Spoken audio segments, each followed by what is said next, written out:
नहीं, बिल्कुल बधाई के पात्र हैं भाई। जिस तरीके से भारतीय जनता पार्टी का प्रदर्शन रहा है, और यकीनन इसका श्रेय प्रधानमंत्री जी को, गृह मंत्री जी को, नड्डा जी को, भारतीय जनता पार्टी के राष्ट्रीय अध्यक्ष, इनको जाता है। क्योंकि जो परिस्थितियां जिस तरीके से जानकार भी बता रहे थे कि जिस तरीके से परिस्थितियां हैं, आसान चुनाव कोई भी नहीं मान रहा था।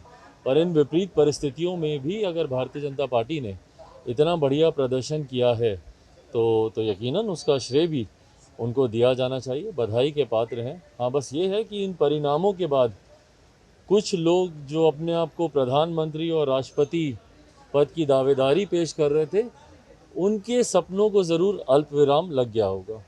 अच्छा, एक अब जो जीत हो गई है तो अब बिहार में एक नया सियासत चालू हो गया। कल उनके भाजपा के विधायक हरिभूषण ठाकुर बचौल मुकेश सहनी पर हमला कर रहे हैं कि उनका कह रहे हैं कि आप मंत्री पद से इस्तीफा उनको दे देना चाहिए, क्योंकि वो यूपी में चुनाव लड़ रहे थे। हालांकि जदयू भी चुनाव लड़ रहे, लेकिन उनके बारे में कुछ नहीं कहा गया। भाई, अब ये गठबंधन के भीतर की बातें हैं। अब किसको कौन कब भाता है, कब नहीं भाता है, ये सब उस पर डिपेंड करता है। आज इनको सैनी जी नहीं भा रहे थे, कल उनको जिनको उपेंद्र कुशवाहा जी नहीं भा रहे थे, आज वो उनकी पार्टी के संसदीय बोर्ड के अध्यक्ष बन गए। तो ये खैर गठबंधन के इनके भीतर का मामला, इंटरनल मैटर है, आपस में लोग सॉल्व करें। अच्छा, एक चीज और, कल नीतीश जी को ट्वीट किए थे जिसमें यूपी चुनाव पर उन्होंने बधाई दिया, लेकिन योगी जी को बधाई नहीं देके सीधे प्रधानमंत्री जी को बधाई दी। भाई, अब उनको प्रधानमंत्री जी के संरक्षण की ज़रूरत है। जिस तरीके से मोर्चा खोल के बैठे थे, अब उनको पता है कि गठबंधन में मुख्यमंत्री जी का भी, इस गठबंधन में जिस तरीके से निरंतरता में उन्होंने प्रधानमंत्री जी केंद्र सरकार की नीतियों का विरोध किया, एक के बाद एक, पेगासस की बात हो, जातीय जनगणना की बात हो, जनसंख्या नियंत्रण कानून की बात हो, या ये जानते हुए भी कि प्रावधानों को हटा दिया गया है, उसके बावजूद जिद पर अड़ना और विशेष राज्य के दर्जे की निरंतरता में मांग करते रहना।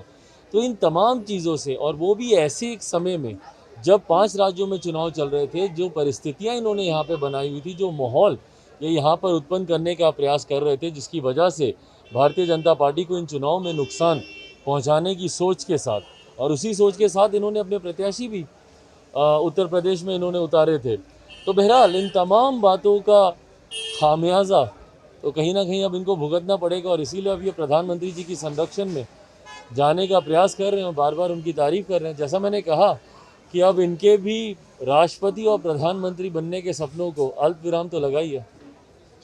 यानी इस चुनाव से यह साफ हो गया कि अब राष्ट्रपति जी नहीं बनेंगे। भाई, अब कैसे बनेंगे राष्ट्रपति?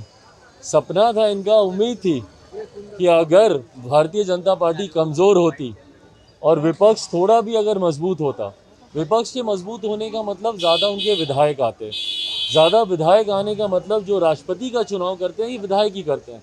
तो अगर ज़्यादा विधायक आते तो इनके सपनों को और बल मिलता कि संभवतः ये राष्ट्रपति बन सकते। मुख्यमंत्री तो बोले थे कि हमको इसमें कोई जानकारी नहीं है और ना इसके बारे में सोचते तक नहीं है। मुख्यमंत्री की कथनी और करनी का फर्क भाई हम बिहारियों से बेहतर कौन जानता है?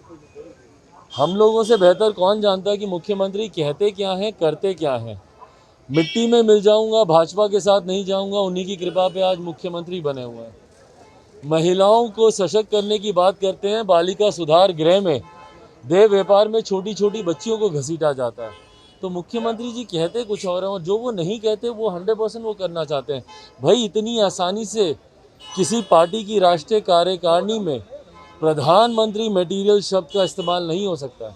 पार्टी की राष्ट्रीय कार्यकारिणी में औपचारिक प्रस्ताव पास किया गया है कि ये प्रधानमंत्री पद के दावेदार या प्रधानमंत्री मटेरियल हैं। अगर आपको हमारा वीडियो पसंद आया हो तो इसे लाइक करें, सब्सक्राइब करें और साथ ही बेल आइकन दबाना ना भूलें।